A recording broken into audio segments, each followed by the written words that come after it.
Ya, ana ingin minta izin kepada antum semua untuk merefresh diri kita semua, ingatan kita semua, ilmu kita semua tentang bulan suci Ramadan yang sebentar lagi kita akan menyongsong, yang sebentar lagi kita akan menyambutnya, memasuki bulan yang sangat mulia, bulan yang ditunggu-tunggu ya oleh kaum muslimin. Kalau dulu para sahabat ridwanullah alaihim ajma'in itu mereka diriwayatkan berdoa itu 6 bulan sebelum Ramadan. Mereka berdoanya itu, ya Allah sampaikanlah kami kepada bulan Ramadan. Nanti kalau sudah bulan Ramadannya berlalu ya, mereka berdoa agar selama 6 bulan berikutnya agar apa? Agar amalan-amalan yang mereka kerjakan selama bulan Ramadan diterima oleh Allah Subhanahu wa taala. Ini menunjukkan kepada kita bahwa bulan Ramadan itu bulan yang sangat agung, bulan yang sangat mulia. Jamaah sekalian rahimani wa rahimakumullah taala jami'an. Ya, diprediksi Ramadan akan jatuh ya, sekitar tanggal ya, kalau di bulan Masehinya sekitar tanggal 18 atau 19 ya, 18 atau 19. Pemerintah kita insyaallah taala akan mengadakan sidang isbat itu pada tanggal 17 ya, hari Selasa ya. Nanti dilihat hilal ya. Kalau kemudian hilalnya memungkinkan imkanur ru'yah, kemudian diverifikasi lapangan dan terlihat, maka mungkin Ramadan akan jatuh pada tanggal 18 hari Rabu tanggal 1-nya. Kalau qadarullah misalnya tidak nampak di seluruh spot-spot yang ada di Indonesia yang sudah titik-titiknya ditentukan oleh Kementerian Agama, qadarullah misalnya mendung atau memang tidak terlihat karena memang tidak imkan ru'yahnya ya, maka kemudian Ramadan akan jatuh pada tanggal 19 Februari ya. Namun demikian kita melihat informasi bahwa saudara-saudara kita dari Ormas Muhammadiyah ya, berdasarkan hisabnya ya, hitung-hitungannya itu sudah menetapkan tanggal 18 ya, hari Rabu itu sebagai tanggal 1 Ramadan ya, merupakan 1 Ramadan. Artinya kalau kita berpatokan dengan hisabnya Muhammadiyah ini berarti kurang lebih hanya tinggal 5 hari lagi ke depan, 6 dengan hari ini ya. Maka kita perlu persiapan ya, perlu pemanasan ya.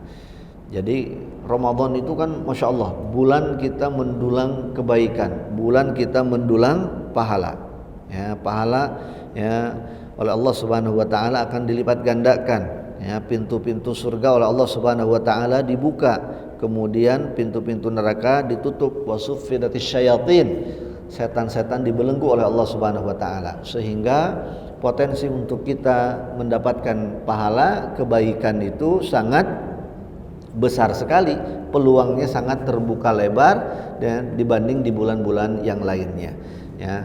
Tetapi namun demikian kita harus tetap mempersiapkan diri kita.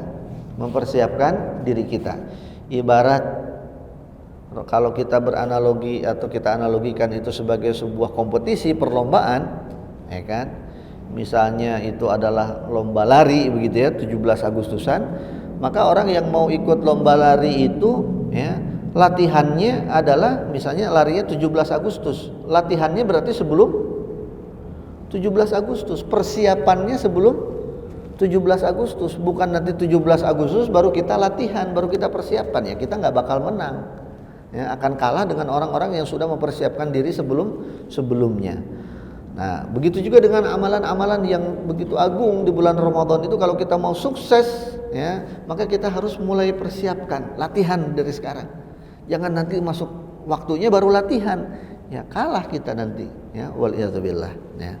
Maka jemaah sekalian rahimani wa rahimakumullah taala jami'an, kita tahu bahwa Ramadan ini memiliki banyak sekali keutamaan ya. keutamaan yang tidak ada pada bulan-bulan yang lain. Ya, bulan Ramadan sebagaimana dikatakan oleh Rasulullah sallallahu alaihi wasallam, ya, adalah bulan di mana pintu-pintu surga sekali lagi dibuka oleh Allah Subhanahu wa taala. Peluang kita untuk mendapatkan kebaikan, peluang kita untuk mendapatkan surga dari Allah Subhanahu wa taala lebih besar dibanding bulan-bulan yang lainnya. Sementara sebaliknya pintu neraka ditutup, kemudian setan-setan dibelenggu oleh Allah Subhanahu wa taala. Lalu bagaimana pertanyaannya, kok masih ada orang yang melanggar, masih ada orang bermaksiat di bulan Ramadan? Katanya setan dibelenggu. Ya, setannya dibelenggu, ya. Ya, setan dari bangsa yang lain dibelenggu, tapi setan itu kan juga minal jinnati alladzi yuwaswisu fi sudurin nas minal jinnati wan nas. Ternyata ya Allah mengatakan di dalam Al-Qur'an setan itu ada dari bangsa jin, ada dari bangsa manusia. Nah, dari bangsa manusia ini yang kemudian saking sudah mendarah dagingnya, ya, setan itu sehingga sudah menjelma menjadi manusia, ya kan, sehingga dia melakukan kemaksiatan di bulan Ramadan, waliyadzubillah. Kemudian keutamaan di bulan Ramadan, kita tahu bahwa bulan Ramadan ini bulan di mana Allah Subhanahu wa taala menurunkan Al-Qur'an, ya. Maka bulan Ramadan ini adalah bulan kita untuk membaca Al-Qur'an. Diriwayatkan bahwa para sahabat, para tabi'in, para tabi'ut tabi'in, para ulama salaf terdahulu, orang-orang terdahulu, orang-orang saleh terdahulu itu kalau bulan Ramadan aktivitas mereka, ya, mereka tinggalkan, ya, rutinitas yang mereka lakukan di bulan yang lain itu mereka stop sementara, mereka pending, mereka ganti aktivitasnya dengan membaca Al-Qur'an. Baca Al-Qur'an, baca Al-Qur'an. Ya, ada yang diriwayatkan setiap 3 hari khatam Al-Qur'an. Imam Syafi'i itu diriwayatkan bahwa setiap 3 hari beliau khatam Al-Qur'an. Tapi kalau 10 malam terakhir setiap hari, setiap malam mereka khatam Al-Qur'an, ya. Kemudian kita tahu pahala membaca Al-Qur'an itu sangat besar sekali, ya. Kata Rasulullah sallallahu alaihi wasallam, alladzi yaqra'ul Qur'an wa huwa mahirun bihi ma'as safaratil kiramim bararah. Orang yang membaca Al-Qur'an dia mahir, lancar bacaannya, tajwidnya bagus dan seterusnya, ma'as safaratil kiramim bararah, maka dia bersama para malaikat yang baik, malaikat-malaikat yang mulia. Walladzi yatata'ta fihi wa huwa syaqun alaih, dan orang yang belum lancar baca Al-Qur'annya, ya, masih belajar tahsin, masih belajar makharijul huruf dan seterusnya, tapi dia terus berupaya walaupun belum bisa, ya, bukan pede sih mungkin, tetap semangat, ya, untuk terus membaca Al-Qur'an walaupun salah-salah, walaupun terbata-bata, walaupun berat, ya, dia terus berupaya, ya, falahu ajran, dia dapat 2 pahala kata Rasulullah. Para ulama menjelaskan kenapa 2 pahala, ya.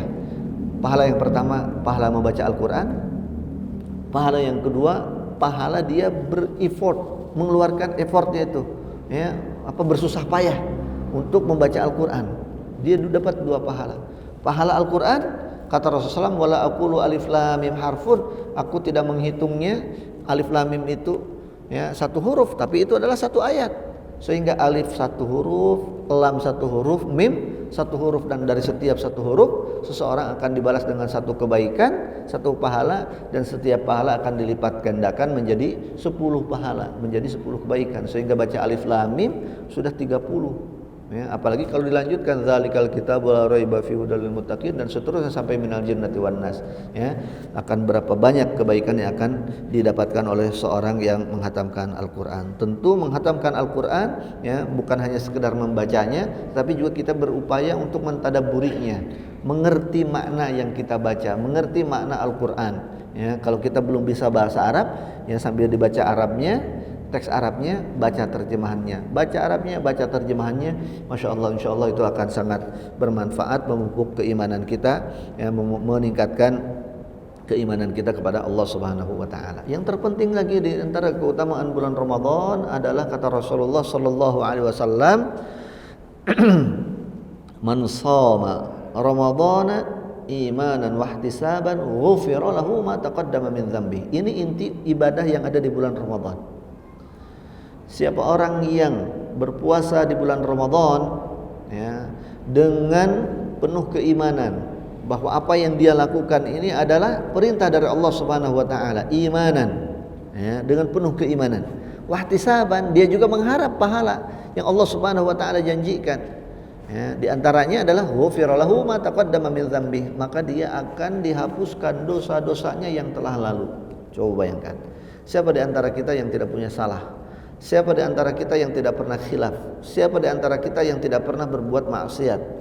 Kullu bani Adam khata', bahwa kata Rasulullah SAW, fitrahnya manusia itu adalah banyak melakukan salah. Khata', bahkan dia berulang-ulang melakukan kesalahan, bukan sekali, bukan dua kali. Bahkan orang yang sudah taubat juga suka terjerumus lagi di dalam kesalahan, dan itu tidak masalah buat Allah Subhanahu wa taala, ya. Tapi wa khairu khata'inat tawwabun, yang terpenting adalah ketika seorang itu berbuat salah dia bertaubat, ya, dan tidak pernah menyimpan niat bahwa dia akan mengulangi perbuatan salahnya, walaupun di kemudian hari ternyata terulang, maka bertaubat lagi dan seterusnya. Maka siapa manusia yang tidak punya salah dan kesempatan untuk menghapus kesalahan-kesalahan itu karena sayangnya Allah Subhanahu wa taala kepada kita, maka kemudian dilahirkanlah, disyariatkanlah ibadah-ibadah penghapus dosa itu. Di antaranya adalah saum di bulan Ramadan. Ya, di antara keutamaannya lagi secara manfaat jasadiyah, lahiriah dan duniawiyah, bahwa saum itu ternyata kesehatan untuk fisik kita. Mohon maaf, apalagi untuk yang usianya sudah lebih dari 40. Saum itu emas, saum itu obat yang enggak ada duanya. Antum siapapun yang sudah 40 plus nih, ya, kalau punya masalah kesehatan, ya, saum, puasa udah.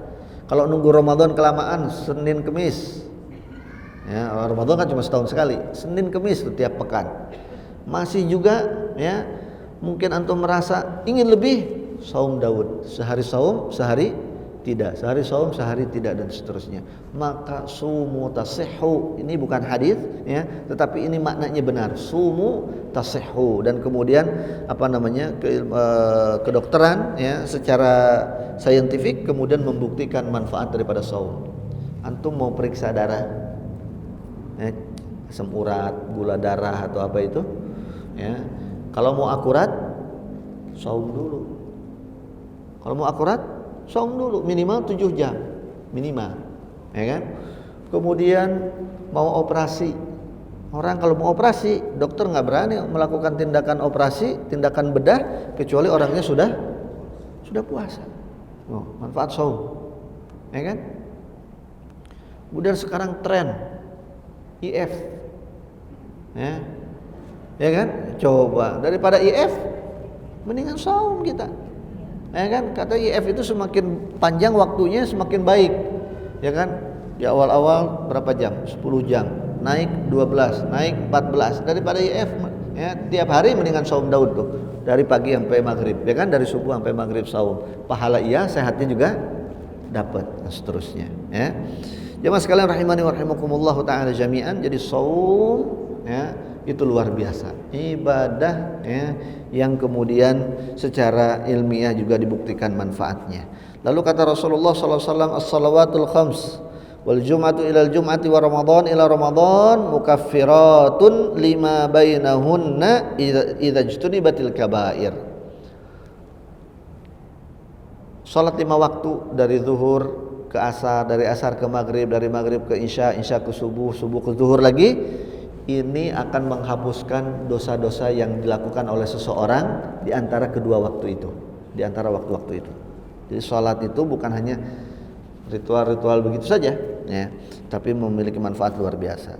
Dari hari Jumat ke hari Jumat, dari sholat Jumat ke sholat Jumat, dari Ramadan ke Ramadan, dari puasa Ramadan ke Ramadan berikutnya, jadi setahun-tahun, ya. Mukaffiratun ma bainahunna, akan menghapuskan, ya, kesalahan dosa yang ada di antara keduanya. Jadi saum Ramadan yang kemarin dengan yang akan datang ini akan menghapuskan dosa kita dari bulan Syawal sampai Ramadan besok. Nah, tapi ada catatannya kata Rasulullah, idza jtunibatil kaba'ir, selama orang itu tidak melakukan dosa besar, jadi dosa-dosa kecil, ya, akan dihapuskan secara otomatis. Ya, tapi kecil jangan pula diremehkan, karena kata para ulama, la tahkiranna saghiratan. Ya, sebentar, ada bait syair ulama bagus sekali. Sebentar, saya ingat-ingat dulu, agak lupa pertamanya.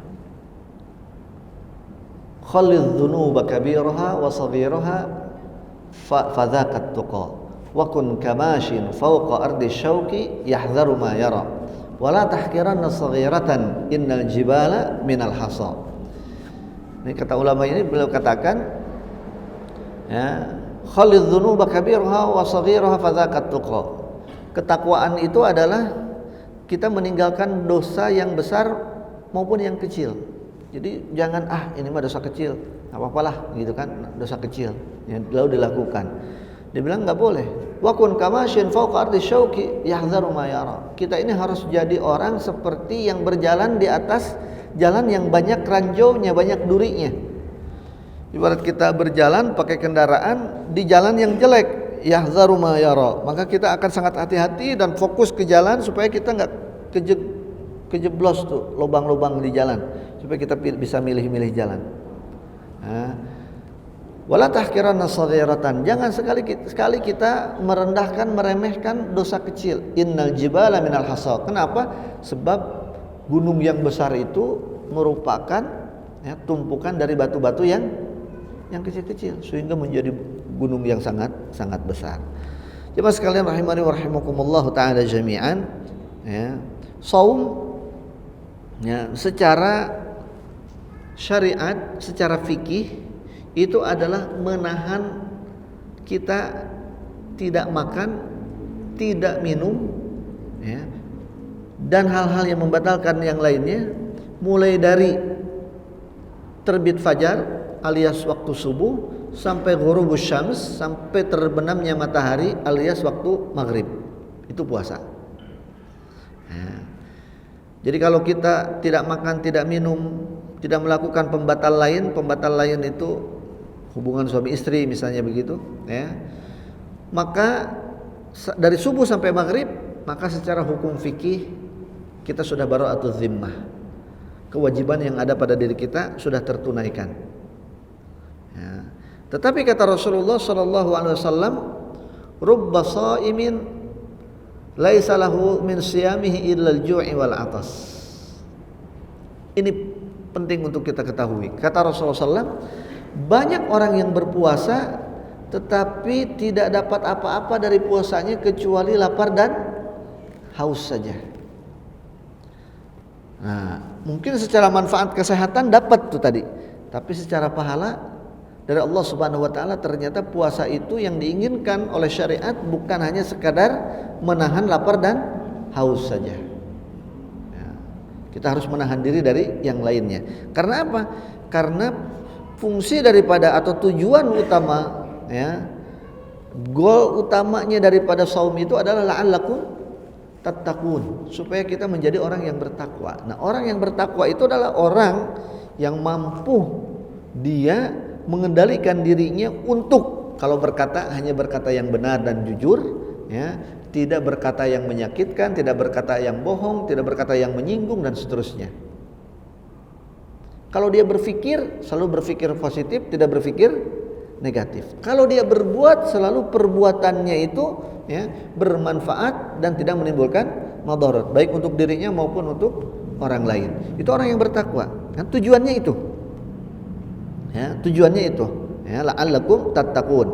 Takwa juga sering kali didefinisikan adalah mengerjakan perintah, meninggalkan larangan Allah Subhanahu wa taala. Maka puasa kalau kita ingin menjadi orang yang bertakwa bukan berarti hanya sekedar menahan lapar dan haus saja.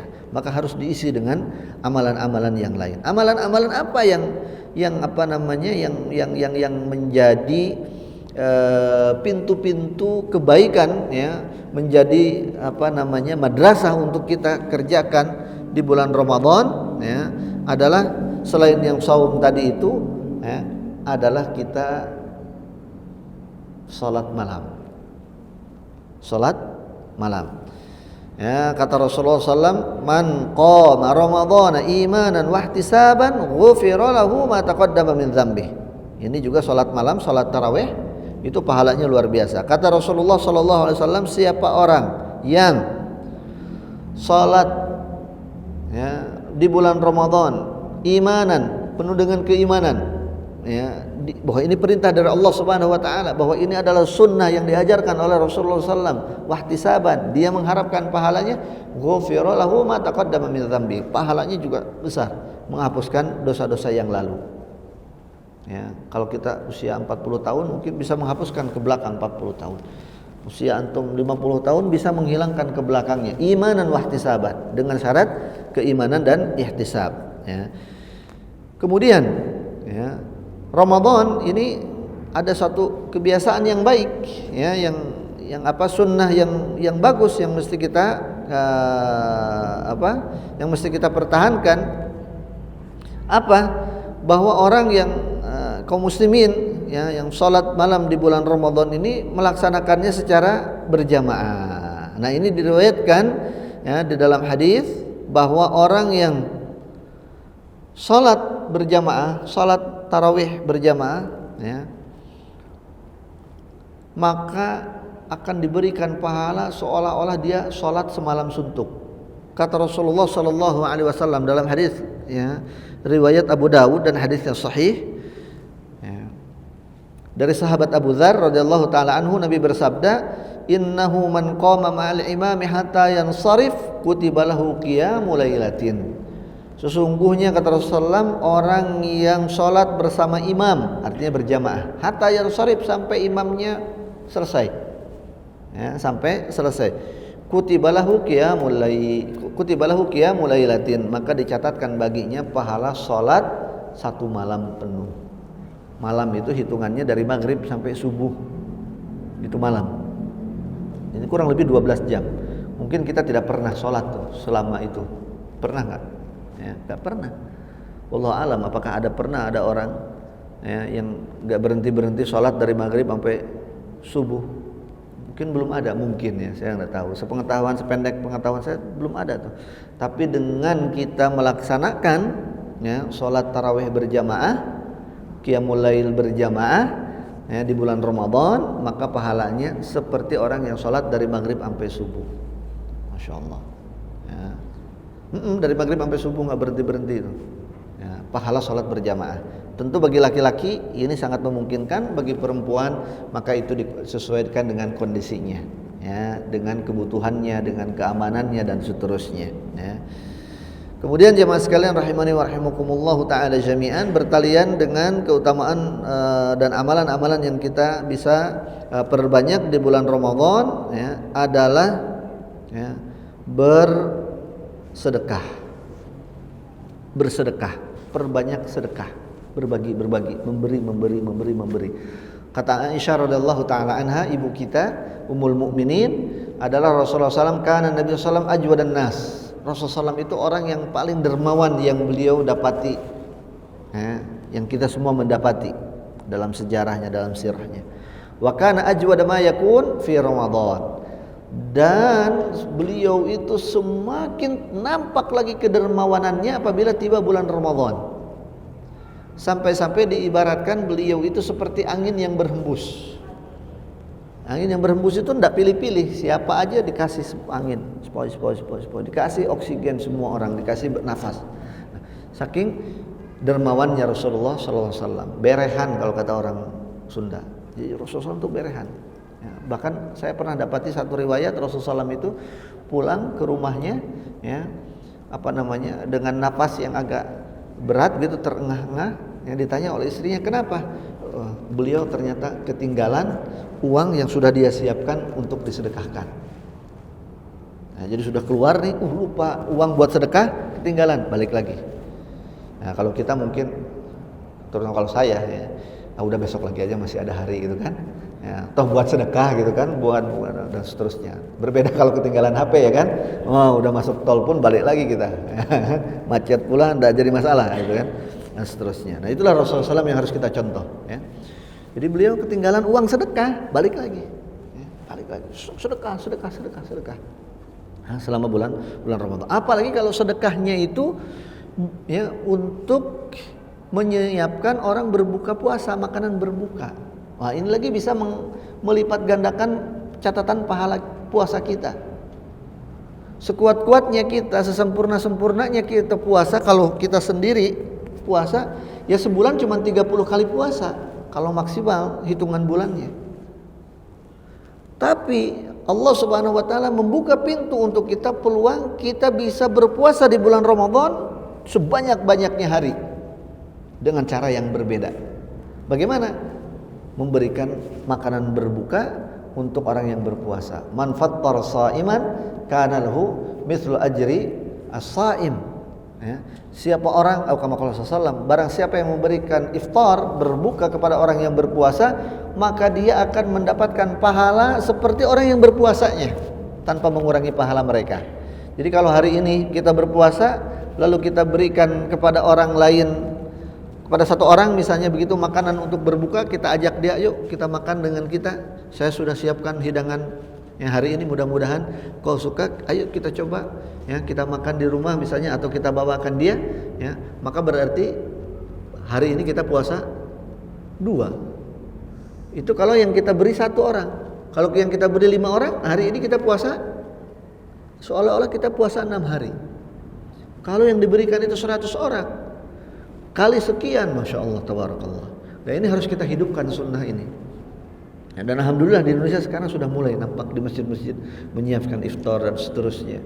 Ya, kita tahu kalau di Saudi itu, Masya Allah, di Mesir juga sama. Orang itu ditarik-tarik, ya, ditarik-tarik. Ya. Kalau di Mesir itu istilahnya Maidatur Rahman, hidangannya Allah, jamuan Allah, Maidatur Rahman. Orang kaya-kaya itu di pinggir jalan begitu, depan rumahnya dia bikin tenda untuk 1 bulan. Ya, dia bikin tenda, dia bikin hidangan tuh, mulai dari habis asar tuh dia bikin hidangan. Nah orang-orang disuruh mampir, ya disuruh mampir, ya di masjid-masjid apalagi, ya kadang-kadang orang tuh sampai sudah booking dari jauh-jauh hari, ya masjid ini saya yang tanggung semuanya, iya masjid ini saya tanggung semuanya, sehari misalnya itu 500 porsi dan seterusnya. Ya di Mekah, di Madinah, Masya Allah kita menyaksikan ditarik-tarik. Ya, kita punya pengalaman yang berbeda-beda mungkin tapi mirip, ya kan? Saya pernah ditungguin sampai ke toilet pun diikutin. Ah itu. Sebetulnya ini pengalaman pribadi yang saya rasakan. Saya ke toilet pun diikutinnya sama dia, ditungguin, Masya Allah. Ya. Dan dia memberikan banyak petugas, menyiapkan banyak petugas yang yang menyiapkannya ini. Banyak orang-orang dari mana begitu dia siapkan. Ada orang yang bertugas untuk menyiapkan makanannya, ada orang yang bertugas untuk nyari orang supaya datang ke tempat itu, Masya Allah. Ya, dicari orang sebanyak-banyaknya. Karena apa? Karena ini tadi. Siapa orang yang memberikan makanan berbuka pada orang yang berpuasa, maka dia mendapatkan pahala yang sama seperti yang mendapatkannya. Seperti yang berpuasanya. Maka berbagi buka. Ya, tentunya supaya pahalanya pasti. Kalau bisa kita pastikan orangnya puasanya benar-benar, ya bukan hanya nahan lapar saja, dia juga baca Quran, dia juga yang puasanya itu ya, mau berbuat baik dan seterusnya, ya sehingga isi pahalanya lebih banyak ketimbang orang yang cuma puasanya nahan lapar aja, ya kan? Nah seperti itu. Nah itu biasanya didapati ya di masjid-masjid mungkin, ya kan? Walaupun tidak menutup kemungkinan di jalan seterusnya juga pesantren-pesantren dan seterusnya. Itu kalau ada flyer-flyer ajakan orang untuk mau berbagi berbuka kepada santri, kepada itu, kalau saya pribadi melihatnya, wah ini lebih menarik begitu, lebih menarik. Ya, kenapa? Karena kalau santri udah pasti tuh baca Quran, baca apa dan seterusnya begitu, sehingga potensi untuk mendapatkan pahalanya lebih daripada yang lainnya. Tetapi tentu kita berhusnuzon semua kaum muslimin berpuasa dengan baik, ya. Kita berbagi di jalan di mana kita berbagi makanan berbuka. Kemudian ya sedekah ya kepada siapapun, ya sedekah yang apalagi kepada fakir miskin, kepada anak yatim, ya terus dilakukan. Dan tadi kaitannya dengan persiapan, saya kemarin dapat satu potongan cuplikan video yang sangat bagus dari seorang ulama di Timur Tengah sana, bahwa ada data yang menunjukkan bahwa pengeluaran atau penerimaan sedekah itu di bulan Sya'ban itu menurun tajam. Kenapa? Ya, karena orang menahan antaranya sedekahnya di bulan Ramadan. Ya, di bulan Ramadan. Padahal bulan Sya'ban juga orang yang membutuhkan tetap tetap butuh begitu. Maka sebagai ajang latihan nih dari sekarang, udah kita mulai sedekah latihan ya. Nunggu Ramadan ya nggak apa-apa, tapi ini sebagai persiapan kita untuk supaya nanti terbiasa di bulan Ramadan. Seperti tadi kita orang yang lomba lari ya, jangan pada saat kompetisinya dimulai baru kemudian persiapan ya, latihan dan seterusnya. Kemudian jemaah sekalian rahimani wa rahimakumullah, ya, di bulan Ramadan ya, selain baca Al-Qur'an, kemudian salat malam dan bersedekah ya, keutamaan-keutamaan yang tidak boleh kita lewatkan. Pahala perbuatan kebaikan yang harus kita juga upayakan kalau kita mampu ya, kita berumrah di bulan Ramadan. Berumrah di bulan Ramadan ya. Umrah di bulan Ramadan kata Rasulullah sallallahu alaihi wasallam seperti haji ya, bahkan di dalam riwayat yang lain seperti haji bersama aku kata Rasulullah ya.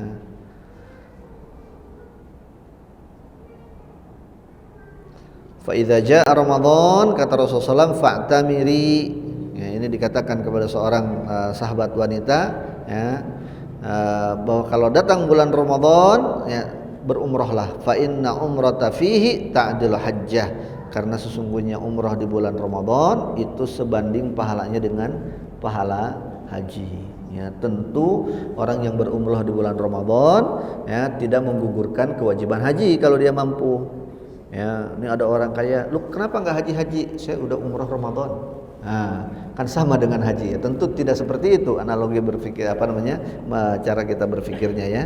Logika berpikirnya tidak seperti itu ya.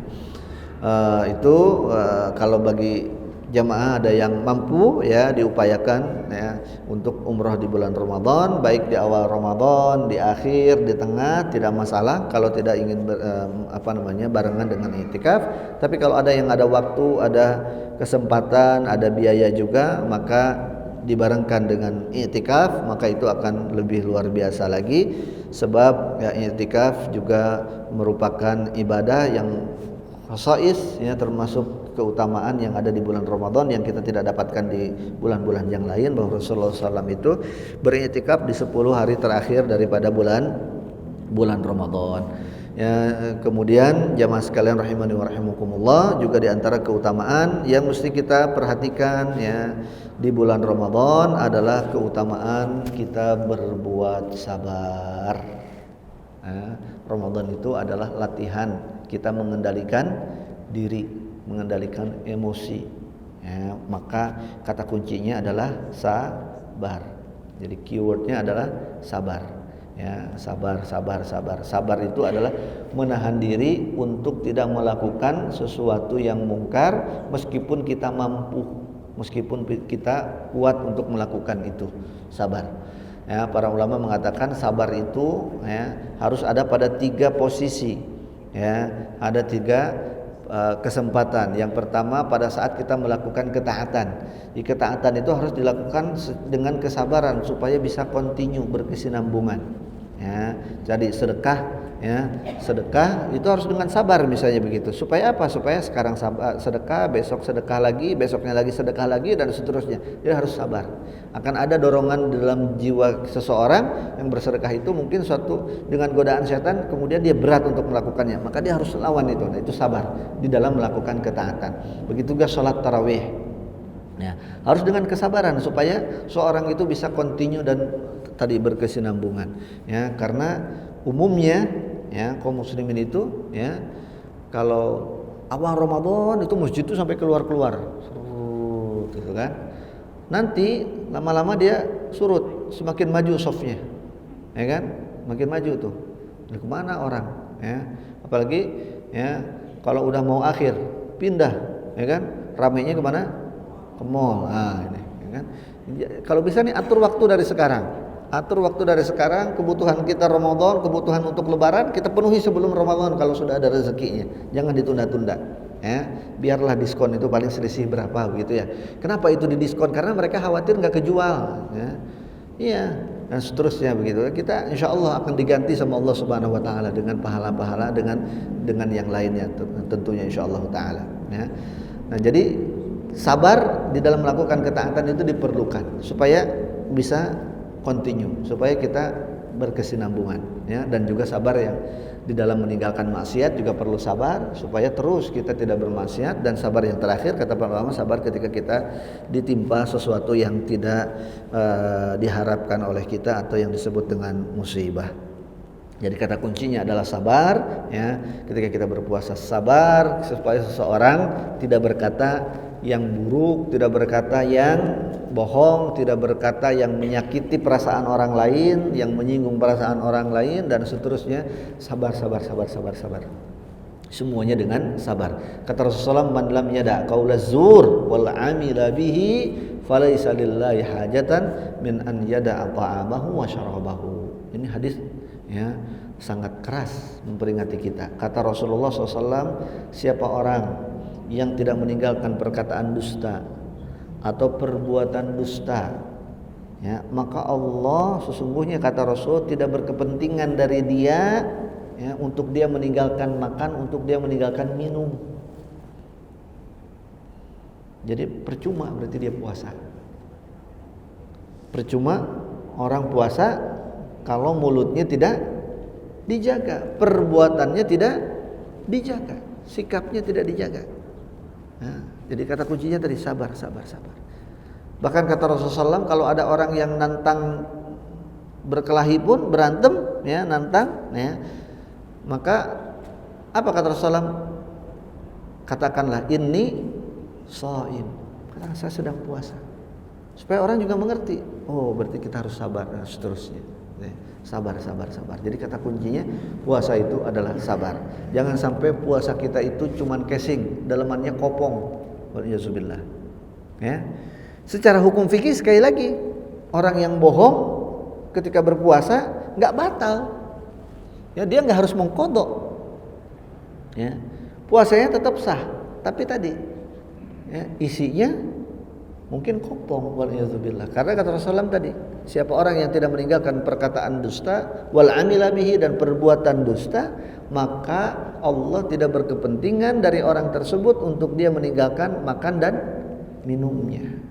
Waliyahzubillah. Jadi sabar dalam melaksanakan kita ibadah saum, ibadah puasa, supaya saum kita, puasa kita, ya, bernilai di hadapan Allah Subhanahu wa taala. Sebab kata Rasulullah SAW, Allah taala berfirman dalam hadis qudsi, kullu amalu ibnu adam lahu illa as-siyam fa innahu li wa ana ajzi bihi. Sesungguhnya semua amalan-amalan manusia itu, ya, adalah untuk mereka kecuali puasa. Puasa ini istimewa kata Allah Subhanahu wa taala. Fa innahu li, ini spesial. Amalan seorang hamba untuk aku spesial kata Allah Subhanahu wa taala. Wa ana ajzi bihi, dan aku yang akan memberikannya juga balasan yang spesial untuk orang yang berpuasa, ya. Karena puasa ini sesungguhnya ibadah rahasia antara kita dan Allah. Ya. Ini kenapa puasa ini ibadah spesial? Karena sesungguhnya ibadah puasa ini ibadah rahasia yang tahu hanya kita dan Allah. Bisa saja orang dari rumahnya berangkat habis sahur puasa begitu, ya, lalu pergi kemana, nanti pulang sore-sore begitu, ya, menunggu buka dan seterusnya dengan kepura-puraan, padahal mungkin selama dia tidak di rumah, ya, atau yang di rumah juga yang ditinggalkan, ya, nggak ada nih orang lain di rumah begitu, kemudian dia makan, minum dan seterusnya misalnya, waliyadzubillah, ya, bisa saja orang melakukan itu, ya, karena tidak ada yang tahu kecuali antara dirinya dengan Allah Subhanahu wa taala. Jadi puasa ini adalah puasa ibadah rahasia antara kita dengan Allah Subhanahu wa taala. Maka apakah di antara kita dengan Allah ada dusta? Nah, itu jangan sampai, ya. Jadi puasa ini sekali lagi puasa yang spesial, maka jangan sampai menjadi sesuatu yang sia-sia, wal iyadzubillah. Secara hukum fikih, ya, puasa itu tadi adalah menahan untuk kita tidak melakukan hal-hal yang membatalkannya, mulai dari fajar sampai dengan ghurub syams, mulai dari subuh sampai dengan maghrib dengan niat. Jadi rukun puasa itu hanya dua, niat dan menahan diri dari yang membatalkannya dari subuh sampai maghrib. Nah, niat ini, kaitan dengan niat ini penting, ya. Maka niat ini harus ada di dalam diri seseorang yang berpuasa sampai dia berbuka, mulai ketika memulainya sampai dia berbuka. Ada ulama yang mengatakan bahwa ketika seseorang itu berniat berbuka walaupun belum makan, maka puasanya sudah batal. Maka puasanya sudah batal. Maka jangan coba-coba ya, berniat berbuka ketika siang hari di bulan Ramadan. Jadi niat, artinya niat itu harus ada di dalam diri kita bahwa kita sedang berpuasa, tidak akan berbuka kecuali nanti pada saat waktunya. Kemudian tidak ada amalan-amalan yang khusus yang perlu dipersiapkan sebelum kita bulan Ramadan. Tidak ada harus cukur dulu, cukur rambut, tidak ada harus gunting kuku, ya, tidak ada harus mandi dulu, mandi junub, mandi besar dan seterusnya, tidak ada, ya. Potong kuku ya rutin saja seminggu sekali atau seminggu 2 kali begitu ya. Cukur rambut ya cukur saja setiap periodiknya di mana kita waktunya kita untuk bercukur, begitupun bersih-bersih yang lainnya sesuai dengan kebutuhan. Kemudian hal-hal yang kadang-kadang dianggap membatalkan puasa tetapi tidak, yang sering terjadi di kalangan masyarakat menjadi pertanyaan adalah kalau seseorang itu berenang, ya, berendam ketika berpuasa boleh atau tidak? Maka jawabannya boleh. Dulu di zaman Rasul, para sahabat itu pernah berpuasa di musim panas sampai mereka kepanasan, kelelahan, kepayahan, maka kemudian di antara mereka ada yang berendam dan itu tidak mengapa, atau yang mengguyurkan dirinya. Ya, jadi berenang di bulan pada saat kita berpuasa boleh atau tidak, batal atau tidak? Jawabannya tidak, kecuali kalau dia berenangnya sambil minum es teh. Nah, itu baru membatalkan puasa. Ya. Kemudian begitu juga kalau saya dulu waktu kecil katanya kalau lagi berendang kentut di air katanya gitu. Nah, itu batal katanya itu. Nah, itu dulu mitos waktu kita kecil aja. Ya, faktanya itu tidak membatalkan. Ya. Kemudian kalau ada makanan yang nyempil habis sahur, makanan nyempil di apa? Di gigi misalnya begitu. Mungkin sikat gigi nggak kena begitu ya. Terus pada saat kita kerja misalnya di kantor atau di mana gitu, diuget-uget digoyang-goyang sama lidah kita gitu, totonya copot, habis itu ketelen. Nah, batal atau enggak? Jawabannya tidak, kecuali kalau sengaja naruh sepotong rendang di mulut begitu ya menjelang waktu subuh. Nah, itu baru membatalkan. Ya. Kemudian apalagi yang kadang-kadang suka menjadi pertanyaan di kalangan masyarakat, ibu-ibu ya nyicipin makanan, nah nyicipin masakan, ya, batal atau tidak? Ya, kan definisi makan atau minum itu adalah ketika sudah lewat di apa ini namanya ini? Tenggorokan yang bagian atas tuh ya. Sudah lewat di tenggorokan. Ya, jadi kalau kumur-kumur tidak batal, ya. Kemudian sama nyicipin makanan juga tadi hanya untuk mendapatkan rasanya saja, tidak apa-apa. Ya, kalau gitu ngemut permen gimana? Nah, kan nggak lewat tenggorokan, ya kan? Atau ngerokok gitu ya, yang langsung disembur itunya asapnya gitu. Nah, itu tentunya kalau itu kan rasanya sudah atau hasil dari emutannya kan ditelen, maka itu membatalkan seterusnya. Kemudian jadi kalau ibu habis ngerasakan gitu langsung diludahkan lagi aja, maka itu tidak apa-apa. Yang membatalkan itu kalau nyicipinnya 2 sendok ya, 3 sendok, apalagi kalau 1 piring. Nah, kemudian yang juga kadang-kadang dianggap sesuatu yang ragu di masyarakat, meragukan ini batal atau tidak batal, ya, meneteskan obat mata dan obat telinga itu membatalkan atau tidak? Maka itu tidak. Ya, adapun rasa pahit ketika kita pakai tetes mata atau tetes telinga di tenggorokan itu, maka itu bukan tetes matanya yang dari obat mata itu dari mata kemudian meresap ke tenggorokan, tapi itu adalah sistem kerja kelenjar yang berfungsi sehingga seolah-olah terasa pahit dan seterusnya. Jadi kalau dibutuhkan itu tidak apa-apa, ya. Yang membatalkan itu adalah seseorang memasukkan sesuatu ke dalam tubuhnya untuk menambah kekuatan tubuhnya, untuk menambah stamina-nya. Ya, untuk menambah stamina. Disuntik untuk suntik stamina, diinfus apalagi untuk misalnya menambahkan stamina dan seterusnya, maka itu tidak boleh, itu membatalkan ya. Adapun kalau pakai obat kulit, obat telinga, obat mata, itu insya Allah tidak membatalkan kecuali tetes hidung. Karena tetes hidung itu, hidung ini langsung nanti sambung ke tenggorokan, maka itu membatalkan. Kemudian jemaah sekalian rahimani wa rahimakumullah, yang juga masih bertalian dengan sesuatu ini dianggap masyarakat kadang-kadang bingung ini membatalkan atau tidak membatalkan, apalagi kira-kira sikat gigi. Sikat gigi tadi sama hukumnya seperti orang nyicipi makanan, itu ibu-ibu nyicipi makanan, dia tidak membatalkan ya kecuali kalau ditelan. Maka selama itu tidak ditelan tidak apa-apa. Tetapi kalau ragu-ragu atau untuk jaga-jaga, maka mungkin tidak pakai pasta gigi lebih afdol ya, lebih banyak hati-hatian ya.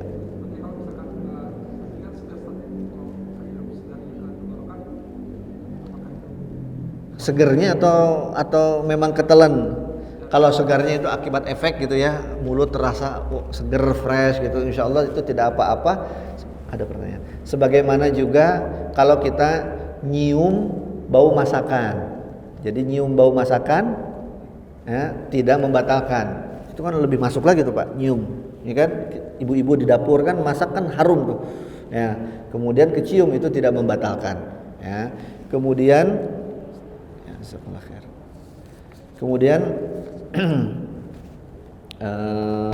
tadi Anda mau bicara apa? Subhanallah. Obat-obatan tadi ya, kalau itu ditelan maka itu membatalkan. Sikat gigi ya, itu tidak membatalkan selama tidak tertelan. Kemudian kumur-kumur kalau wudu tidak membatalkan ya. Istinsyak itu memasukkan air ke hidung ya kan, pada saat kita mau wudu kan ada sunnahnya kumur sama istinsyak, maka itu tidak membatalkan ya. Tapi kata Rasulullah, jangan terlalu kenceng kalau lagi saum. Wa baligh fil istinsyak illa an takuna shaiman.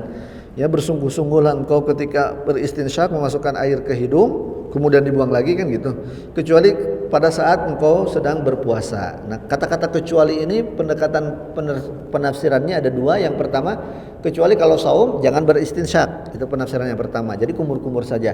Penafsiran yang kedua, boleh istinsyak tapi jangan terlalu sungguh-sungguh, jangan terlalu keras supaya tidak ketarik sampai ke dalam akhirnya tertelan. Ya, jadi boleh-boleh saja kalau hanya sekedar di permukaan hidung ya pada saat berpuasa. Jadi itu tidak mengapa. Kemudian kalau makan dan minum ya, mau segelas, mau 2 gelas, mau sepiring, 2 piring, kalau siang hari juga tidak batal puasanya kalau karena lupa. Tapi ketika ingat harus langsung berhenti. Ya, ketika ingat harus langsung berhenti. Jadi kalau kita lupa, biasanya di awal-awal Ramadan ya kan, masuk ke dapur misalnya begitu, kemudian kita minum atau makan misalnya begitu, lihat makanan sisa sahur, kemudian diiseng begitu diambil dimakan ya, kalau lupa itu hadiah dari Allah Subhanahu wa taala ya. Tapi kalau ingat, begitu ingat harus langsung berhenti ya. Jadi kalau lupa mau nambah 2 kali pun tidak masalah, lanjutkan puasanya ya. Tapi kalau ingat harus segera langsung berhenti ya. Itu diantara hal-hal yang didapati di masyarakat kadang-kadang membingungkan ya. Kadang-kadang orang bingung atau ragu-ragu untuk melakukannya karena khawatir membatalkan puasa, tapi sesungguhnya tidak membatalkan puasa ya.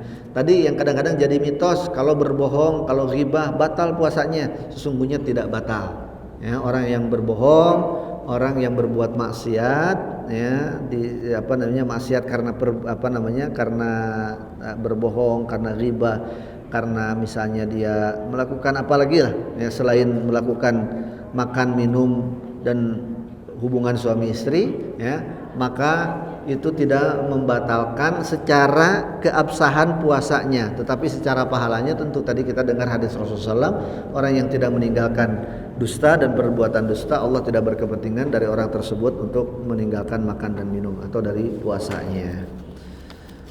Kemudian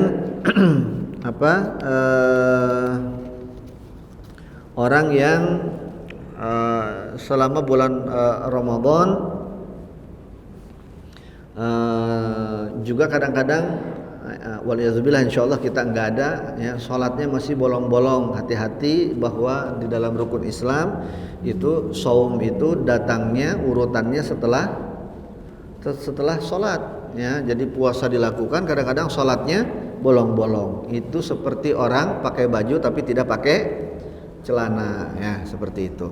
Wallahu taala alam. Ini masih ada waktu kita tinggal sedikit, insyaallah kita manfaatkan untuk kita tanya jawab insyaallah. Barakallahu fikum. Itu sebagai nasihat ana untuk diri pribadi dan untuk kita semua sebagai persiapan kita menghadapi bulan Ramadan. Semoga Allah Subhanahu wa taala memberikan kepada kita taufik untuk sampai kepada bulan Ramadan, untuk kita mengisi bulan Ramadan dengan aktivitas-aktivitas kebaikan sehingga kita mendapatkan kemenangan di bulan Ramadan, keluar dari bulan Ramadan, dosa-dosa kita diampuni oleh Allah Subhanahu wa taala, kita semua dijadikan orang yang bertakwa oleh Allah Subhanahu wa taala. Amin ya rabbal alamin.